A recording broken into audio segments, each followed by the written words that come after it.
In this video, I'm going to be demonstrating to you guys the idea of crossover. So I'm going to be modeling this using pipe cleaners. So we're going to continue relating this to our Santhi lab that we're currently doing.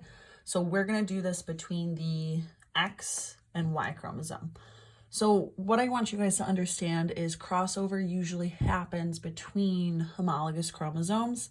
So technically the X and Y chromosome are non-homologous to one another because structurally, so we can see size, the X chromosome is so much larger than the Y chromosome, and they don't contain the same segments of genes.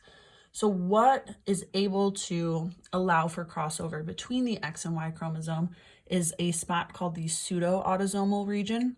And really this region is, think of it as homologous sequences of nucleotides that can be exchanged between the X and Y chromosome. So we're going to demonstrate this pseudo-autosomal region by this red bead right here. So we can see that this red bead is genetically different than the one Miss Elliott so nicely colored for us. So notice that there's just technically supposed to be a difference genetically here.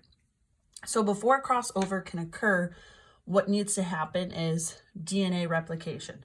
So when we go ahead and replicate each of our chromosomes, that's what creates that X-like shape that we've pointed out before. So here's my replicated X chromosome, and now I have my replicated Y chromosome.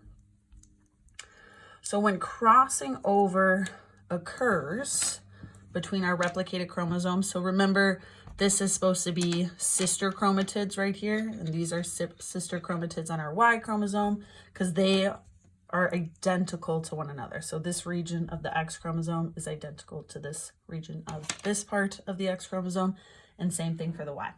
So when crossing over occurs, what we would see is they would get really close in proximity, and they would ultimately swap segments of the chromosome like you saw in that last video I showed you guys. So we can kind of see, if I were to just replace what's supposed to be those gene segments, now if these were to get pulled apart, this region of the Y chromosome contains a segment that was originally on the X chromosome and vice versa. So technically that is what adds genetic variation with the idea of crossover when these would eventually be separated apart.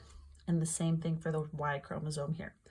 So we get into talking more about, well, what happened with Santhi.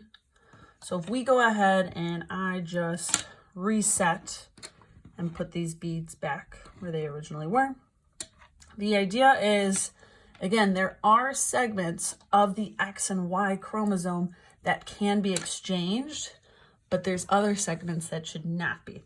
So on the Y chromosome, I also have a bead that is green, and this is meant to represent the SRY gene. So when, again, crossover occurs, these get close in proximity to one another and swap genetic information. What accidentally happens sometimes is this X chromosome might also pick up the SRY gene. So even though now this is still representing the Y chromosome, it's missing that SRY gene that plays a huge role in basically the anatomical development of being a male. So when meiosis occurs, so first what would happen, even before I take this off, what would occur is homologous chromosomes would separate in meiosis. To take it a step further, then sister chromatids would separate. So all of these 4 pipe cleaners would technically be in different sperm cells. So again, this would technically be 1 sperm, this would be a 2nd sperm, 3rd, 4th.